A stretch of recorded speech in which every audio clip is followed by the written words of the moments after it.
Allez, salut à tous, donc on est bien arrivé à Peñíscola pour la course donc, qui aura lieu le dimanche 6 avril. Donc c'est une course que j'avais déjà faite l'année dernière, où j'avais fait 6e, j'avais fait une plutôt bonne course. Donc cette année, la start list elle s'annonce un peu plus relevée, je pense. Donc ça va être une course super intéressante, la météo a l'air, est prévue en tout cas bonne, donc ça va être cool. Donc là c'est l'occasion de vous présenter un peu mon vélo que je vais utiliser donc, sur toutes les courses cette année. Donc c'est le même cadre que j'ai depuis 4 saisons, mais juste au fur et à mesure j'ai fait des améliorations sur les divers périphériques. Donc on va commencer par l'arrière. Donc ça c'est une lenticulaire donc, Roval. Et donc sur cette lenticulaire là il y a un pneu GP5000 donc Titi avec chambre air latex. Donc pourquoi chambre air latex? En fait l'avantage du latex c'est qu'il a des propriétés vraiment intéressantes et il vient bien épouser les formes. Et ça fait que quand il y a des déformations dans la route, le latex il va bien épouser la forme du pneu et bien épouser les différentes aspérités du bitume. Et l'autre avantage du latex, c'est vu qu'il a des propriétés très intéressantes, il a une bonne résistance à la crevaison. C'est-à-dire si jamais il y a une épine ou autre, le latex il se déforme bien. Donc ça c'est hyper intéressant. Le seul problème du latex, c'est que faut faire super attention quand on le monte à pas le pincer. C'est vraiment très difficile à monter, surtout sur un GP5000 qui peut être un peu dur à enclencher sur la roue. Et ça perd de la pression. Vu que c'est poreux, ça a tendance à perdre de la pression, donc il faut regonfler souvent, quoi. Et donc pourquoi chambre à air et pas tubeless? Donc en fait c'est un choix qui peut être un peu compliqué. Alors c'est-à-dire que tubeless ça peut avoir un très bon rendement. Le problème du tubeless c'est que si on met trop de préventif, on baisse vachement le rendement. Et donc on a moins de rendement qu'une chambre à air latex. Et le problème c'est que si on met peu de préventif, si on perce, on a aussi des chances que ça ne répare pas. Donc en fait c'est un peu un compromis entre risque de crevaison et rendement. Et la chambre à air latex a quand même un très bon compromis à ce niveau-là, dans le sens où ça a une bonne résistance à la crevaison et ça a un super rendement. Donc un combo GP5000 Titi avec une chambre à air latex, c'est quand même un très bon combo pour à la fois avoir un bon rendement et éviter la crevaison. Le tubeless maintenant, oui, c'est très bien. Le problème c'est que ça dépend de quelle quantité de préventif on met dedans. Si on en met trop, on baisse le rendement. Si on n'en met pas assez, on augmente vachement le risque de crevaison. Donc c'est toujours une balance entre le rendement et le risque de crevaison, et il faut savoir jouer avec pour trouver un peu le bon compromis. Et pour moi ce bon compromis il est plutôt là. Ensuite là j'ai mon bidon qui va derrière. Le petit bidon qui est là où je mets juste un petit peu d'eau, en général si j'ai envie juste de l'eau claire ou de me mouiller avant de courir pour mieux thermoréguler. Ensuite on passe sur le poste de pilotage, donc là il y a eu pas mal de travail de fait. Donc l'année dernière j'étais beaucoup plus haut et j'avais pas cette cale qui permet d'augmenter le reach devant. Donc ça fait que j'étais plus relevé et moins allongé. Donc là j'ai ajouté cette cale Fast Titi là pour augmenter le reach et j'ai baissé tout le cockpit là pour avoir une position plus agressive. Donc l'année dernière j'étais quand même très confort. Ça donnait quand même une position relativement aéro, mais je sentais que je pouvais aller chercher un peu plus une position un peu plus agressive et plus d'aéro. Donc c'est pour ça que j'ai fait aussi des tests aéro donc en vélodrome avec Guillaume. On a pu améliorer tout ça et voir ce qui fonctionnait le mieux. Donc ensuite c'est des prolongateurs Carbon Wisp. Donc franchement ils sont pas mal, ils coûtent pas trop cher par rapport aux autres. Et tous les réglages sont possibles, les inclinaisons, avancer, reculer. Donc ça c'est super bien. Ensuite ici on a une cale faite sur mesure en impression 3D pour venir mettre mon bidon torpedo. Donc en gros moi j'ai quasiment tout le temps un bidon comme ça devant. Ça me permet de boire en position aéro. Moi je trouve ça beaucoup plus pratique que d'avoir un bidon classique. Et ensuite la seule modification que j'ai fait sur ce bidon torpedo, c'est que je suis venu ajouter une longue paille. Enfin j'ai acheté un tuyau beaucoup plus long qui est relié avec un élastique. Ça me permet en fait de l'avoir toujours là. Et comme ça quand je suis en position aéro, donc tac, comme ça, je peux facilement l'attraper et venir voir. Donc c'est beaucoup plus pratique. Et donc là pour le compteur, moi je garde mon 1030, donc c'est un peu gros. Franchement, il y a moyen de mettre un compteur plus petit pour que ce soit moins gênant. Mais du coup j'ai fait une cale pour le déporter. Et ça fait qu'il tombe juste au-dessus de mes bras, donc c'est vraiment très confort. Et en fait moi ça me permet, sur les courses j'aime bien mettre la trace. Comme ça techniquement ça permet d'être plus à l'aise. En fait tu vois tous les virages, voilà tout ce qui arrive, donc c'est quand même plus pratique. Et donc devant on a une roue avant revolver, donc 3 bâtons. C'est l'ancien modèle. Le nouveau modèle c'est celui qui a une partie centrale qui est vraiment plus grosse. Donc ça c'est l'ancien modèle. Et devant c'est un GP5000 Tour de France. C'est l'équivalent en fait du GP5000 Titi. Mais ça c'est l'ancien modèle que j'avais eu avec une roue, donc je le mets parce qu'il est tout neuf. Donc voilà. Mais ce qu'il faut faire attention aussi sur ces pneus-là, c'est que c'est des pneus qui sont certes très performants, mais ils sont aussi très fragiles. Donc avant chaque course, même avant chaque sortie de déblocage, moi je vérifie qu'il n'y a aucune entaille dedans, que tout soit bon. Et je roule jamais à l'entraînement avec. C'est-à-dire que je les mets juste pour le déblocage et puis pour la course, quoi. Mais je m'assure de vraiment pas les user. Et ensuite, donc, je vais juste tourner le vélo.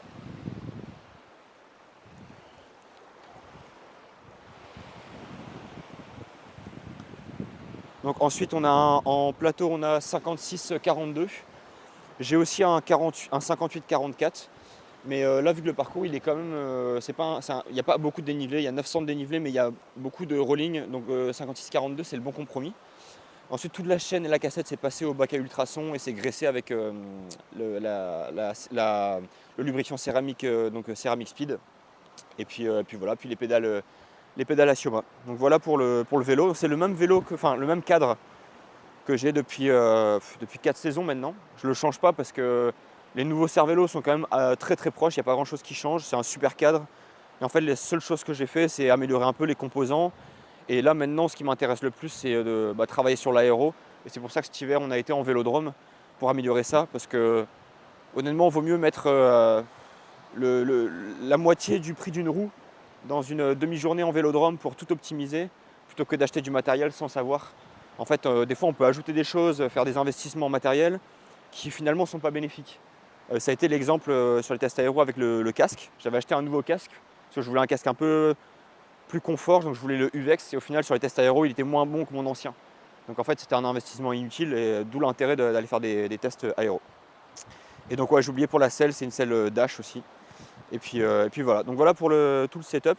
Donc plus tard dans la vidéo je vous montrerai un peu tout le matériel annexe, donc la trifonction, le casque, les chaussures, tous les petits bricolages que je peux faire pour améliorer tout ça et essayer d'améliorer la performance un peu par le matériel.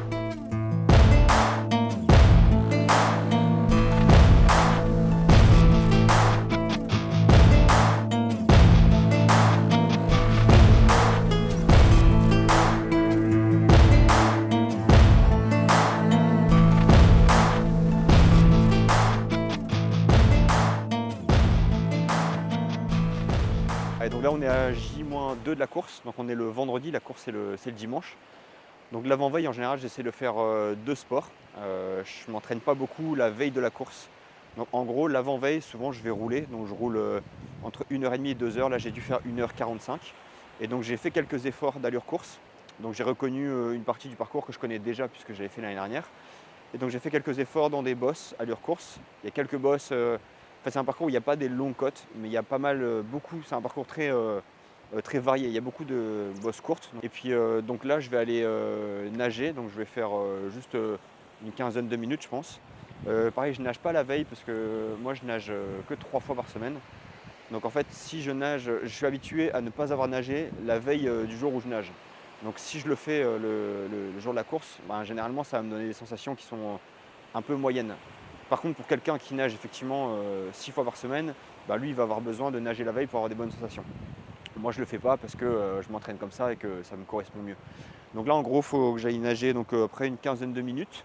Donc je vais en profiter pour tester 2 lunettes. Avant je mettais tout le temps les Ox, donc je vais les retester. Sinon pour l'entraînement j'ai des Orca qui sont un peu plus petites. Il y a moins de visibilité. Donc je vais tester les deux. Et puis donc là je vais aller juste faire un petit tour, mais en gros pour la natation, on part de l'autre côté du fort, on fait tout le tour de la digue et on revient par ici. L'année dernière, j'avais été reconnaître carrément là-bas, parce que ce qui se passe, c'est qu'en gros, au bout, il y a une espèce de banc de sable, et l'année dernière, il y en a plein qui se sont fait piéger. En gros, quand tu arrives à 100 mètres de la plage, tu as pied, donc tu en as qui ont enlevé leur combi, et sauf qu'après, ça refait un trou, et tu n'as plus pied du tout, il faut nager. Donc en fait, tu as des mecs qui se retrouvent à avoir enlevé la combi, enfin le haut de la combi, et à redevoir nager. Donc cette année, ce sera. Alors peut-être qu'avec l'eau, il n'y a plus ce banc de sable là, mais s'il est toujours là, il faut faire attention parce qu'on peut vite se faire piéger.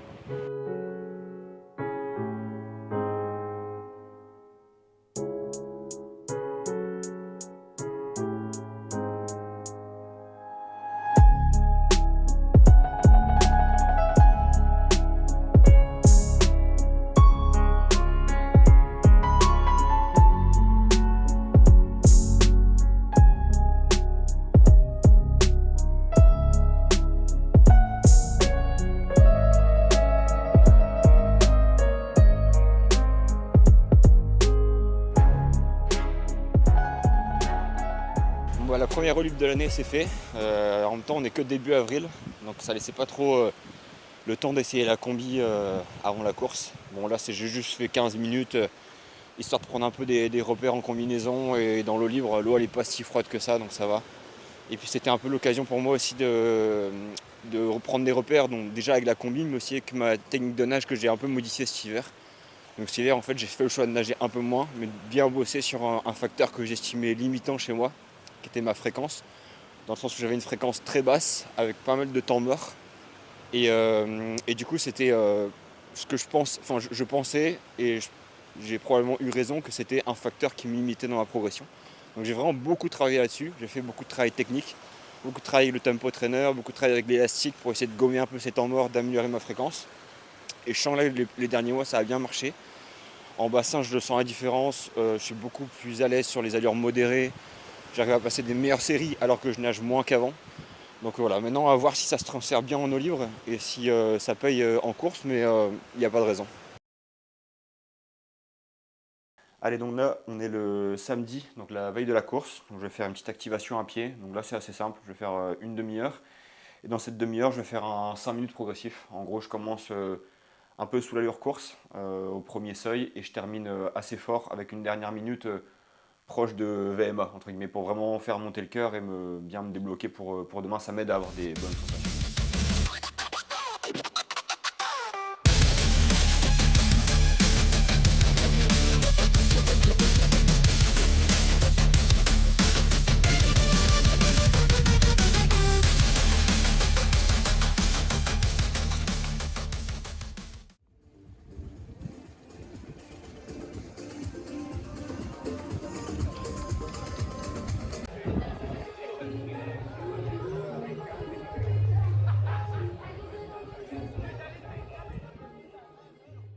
Ok, donc bon, la course est demain matin, donc le dossard est récupéré. Donc le dossard c'est dossard numéro 3, donc autant dire qu'il y a quand même extrêmement peu de chances pour que je batte ce dossard, ou au moins que je l'atteigne. Mais bon, c'est toujours bien d'avoir un dossard avec un petit numéro. Du coup, donc pour le matériel, je vais faire un petit récap du matos. C'est un peu annexe que j'utilise. On a vu le vélo, là je vais montrer un peu le matériel en commençant donc, par la natation, et en montrant aussi ce que je vais consommer en termes de glucides. Donc du coup, pour la natte, finalement, pour les lunettes, je vais prendre les Ox, parce qu'en eau libre, elles ont vraiment une bonne visibilité. Et en plus, si on prend un coup, franchement, elles sont molles. Donc pour l'eau libre, c'est vraiment pas mal. Pour la combinaison, c'est une hub. Alors, j'ai pas le modèle exact. Ceux qui connaissent et qui ont vu la vidéo de la natte, ils reconnaîtront. Mais elle a quand même une bonne flottaison en ayant une bonne flexibilité. Et moi, j'ai quand même besoin, je suis pas non plus un énorme nageur, donc j'ai quand même besoin d'une bonne flottaison. En tout cas, moi, ça m'aide bien. Du coup, avant la natation, donc le matin de la course, je vais prendre un petit déjeuner. Donc là, l'hôtel, il donne des petits déjeuners assez tôt, donc ça c'est cool. Mais je vais manger vraiment assez léger, et que des glucides assez simples, pour digérer facilement. Et je vais boire en même temps une boisson. Donc je pense, il y a peu de chances que je la finisse, mais je vais mettre dans un bidon un Morten, donc 320, que je vais essayer peut-être de boire en entier si j'y arrive, mais je ne vais pas me forcer non plus. Et un gel caféine avec 100 mg, et je prendrai aussi un café. Donc j'aurai à peu près 160 mg de caféine avant de commencer. Donc ça c'est pour la partie nat et avant la course. Pour la partie vélo, donc le casque c'est le Med Drone. Donc j'avais essayé, comme je le disais pendant les tests aéro, le UX, qui honnêtement en termes de confort est supérieur au Met, en termes de visibilité aussi. Mais en termes d'aéro, pour moi ça a marché moins bien. Donc finalement, j'opte plutôt pour le Met.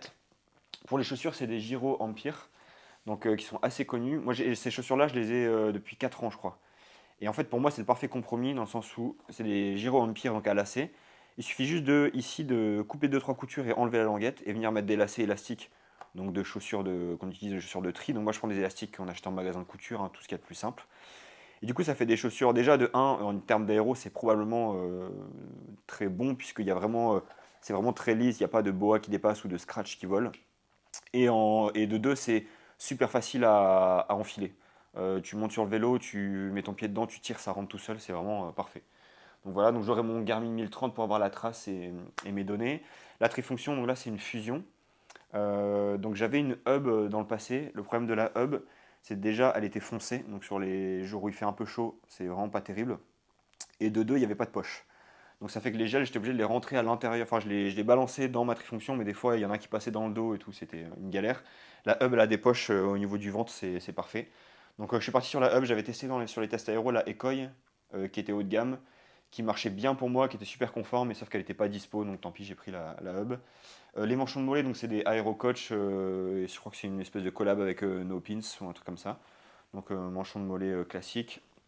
Et donc pour la nutrition sur le vélo, je vais viser à peu près 100, entre 100 et 110 grammes par heure. Je ne monte pas jusqu'à 120. Je préfère pas prendre ce risque-là et je suis pas sûr d'en avoir les besoins. En tout cas, je suis pas persuadé que 120, ça soit intéressant pour moi au niveau ratio bénéfice-risque. Je peux les consommer les 120, mais il y a aussi des probabilités pour que j'ai peut-être des inconforts digestifs ou des troubles gastriques. Donc j'aime autant être un peu conservateur et plutôt viser une centaine. Donc 2 Morten 320, donc 160 grammes de glucides. Et après, 2 gels. Si jamais je vois que ça a du mal à passer, j'en prends que un. Mais normalement, à vélo, il n'y a pas de souci. C'est ce que je vais consommer, c'est ce que je fais d'habitude.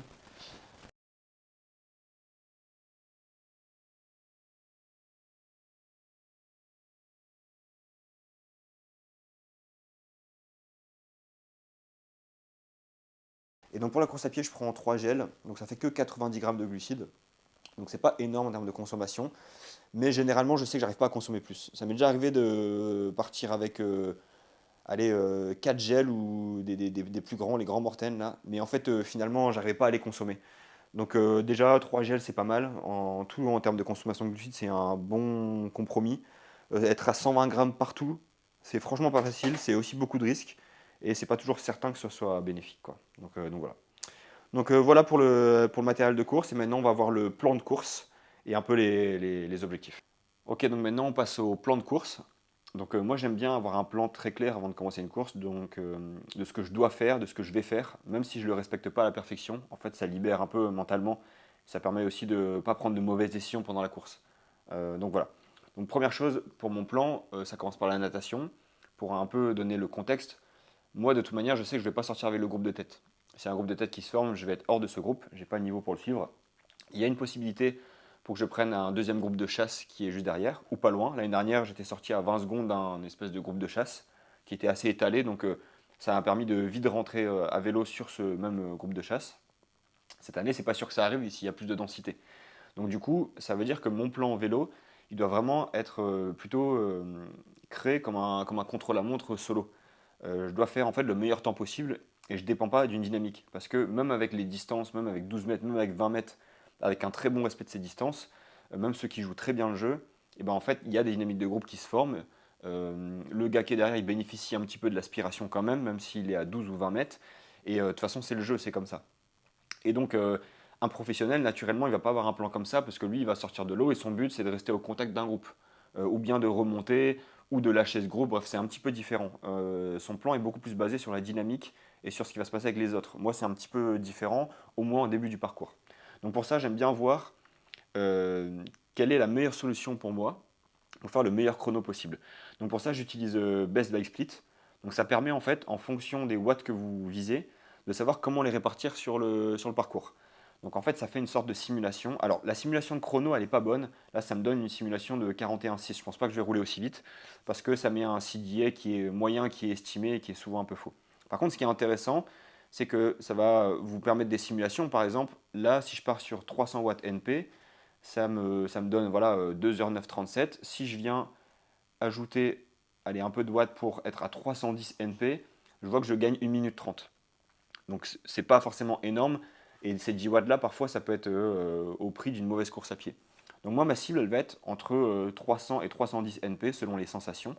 Et du coup, l'autre chose bien sur le logiciel, c'est que ça nous permet de nous donner la répartition par pourcentage de pente.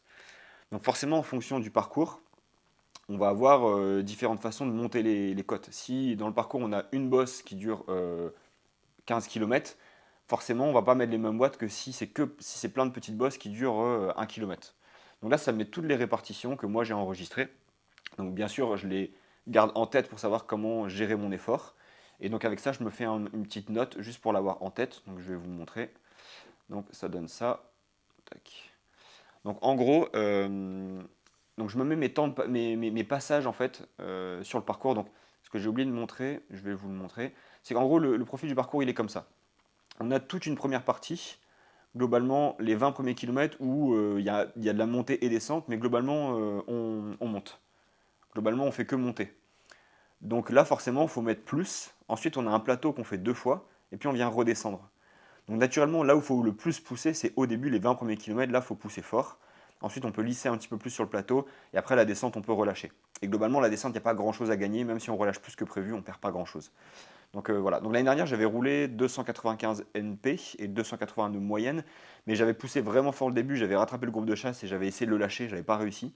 Du coup après ça s'était un peu stabilisé, on était redescendu cool. Donc voilà. Et donc suite à ça, ça me fait mon petit plan de course qui est le suivant. Donc je sais qu'à la fin de la première partie montante, il faut que je passe à 317 NP et 310 de moyenne. Si je veux, entre guillemets, être sur 294 de moyenne et 301 NP, et si jamais je suis bien, je pourrais faire un peu plus. La fin du premier aller-retour, donc là je dois passer à 307 NP, 300 de moyenne. Et la fin du second aller-retour, donc quasiment avant qu'il reste juste la descente, 305 NP et 290 de moyenne. Et là j'ai tous mes watts en fonction donc, du pourcentage de pente. Donc bien sûr ça je le garde en tête, je ne vais pas le noter sur un bout de papier sur ma course, mais je le garde en tête voilà, pour me rassurer un peu, pour avoir une cible. Et si je suis bien après, et que je sens que ça passe bien, j'écoute mes sensations et je pousse un peu plus fort. Et à l'inverse, si je suis pas bien, je ralentis un peu. Et donc ensuite pour la course à pied, vu que j'utilise le Stride, donc qui est là le petit capteur de puissance qui est ici, ma cible ça va être 360 watts. Et normalement sur le plat, ça devrait me donner 3,30 au kilomètre. Et sur les parties montantes un peu moins.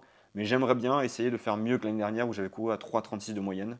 Donc si j'arrive à faire un vélo un peu au-dessus et une course à pied un peu au-dessus, ça sera tout bénef. Donc maintenant vous verrez ça demain, est-ce que j'y arrive ou pas.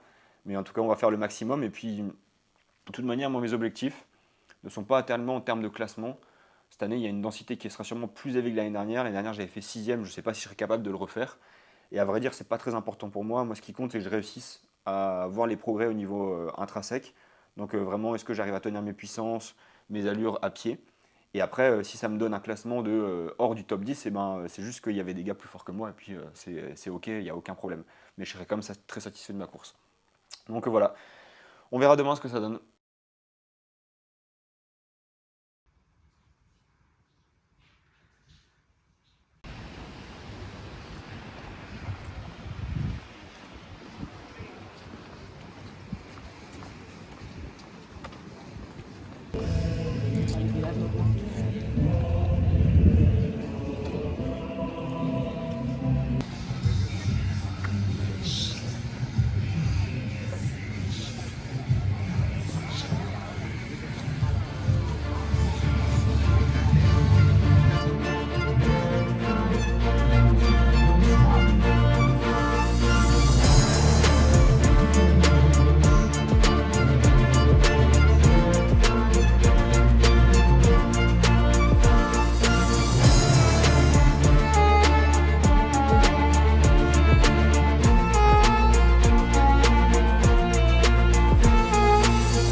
Detrás también el San Rafael del Triatlón, 3:56 para el venezolano.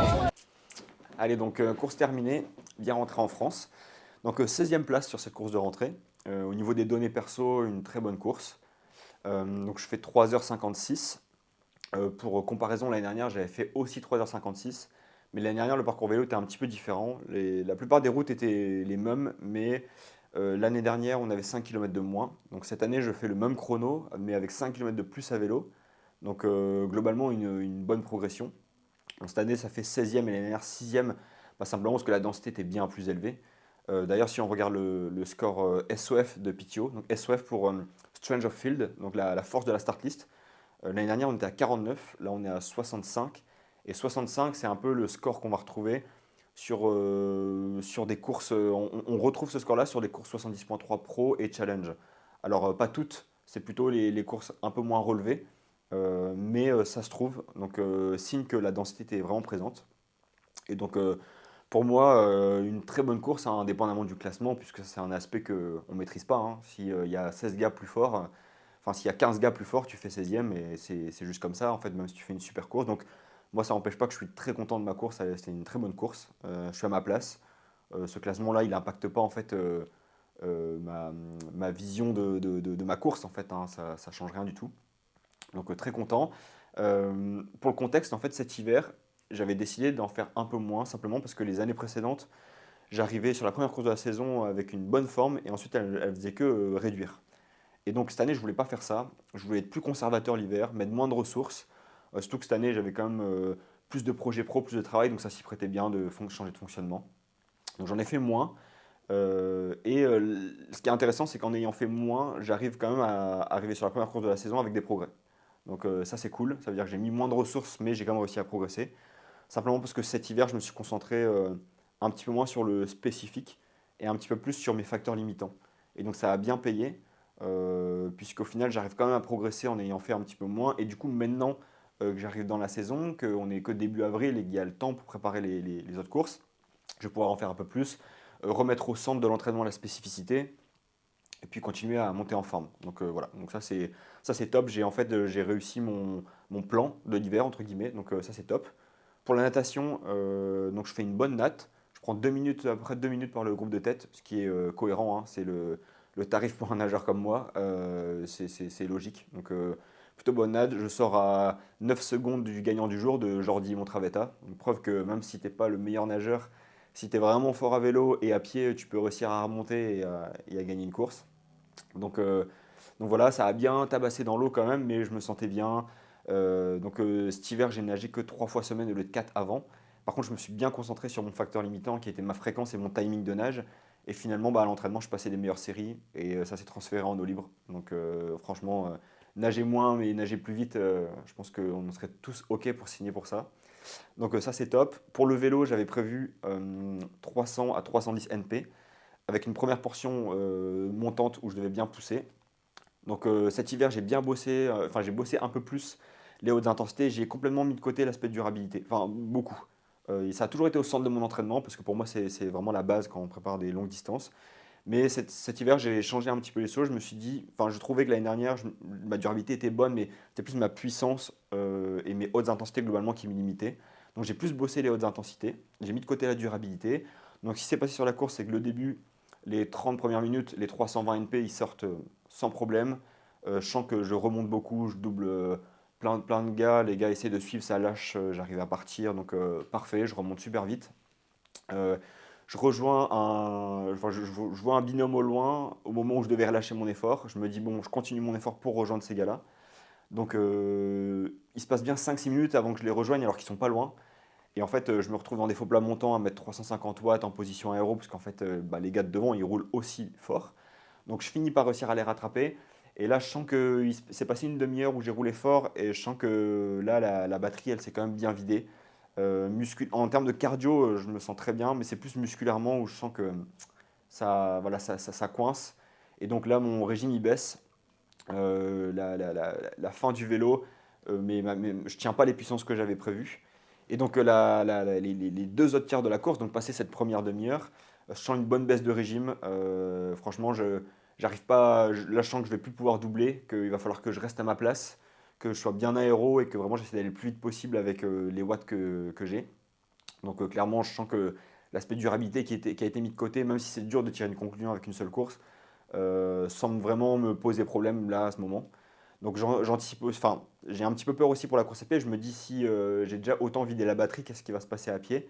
Bon, j'essaye de, voilà, de faire comme je peux, d'être le plus aéro possible. Parce qu'à la fin du jeu, ce qui compte, c'est pas les watts, hein, c'est la vitesse. Vraiment sur tous les plats, je me rappelle que quand on a fait les tests en vélodrome, le simple fait de rentrer la tête, ça m'aidait bien. Donc vraiment, je me concentre bien sur l'aéro. Je pousse les portions où il faut pousser, donc c'est-à-dire les bosses. J'ai encore des watts pour bien pousser les bosses, pour monter à 330, 350. Je pousse bien, après j'essaie de vraiment d'être aéro.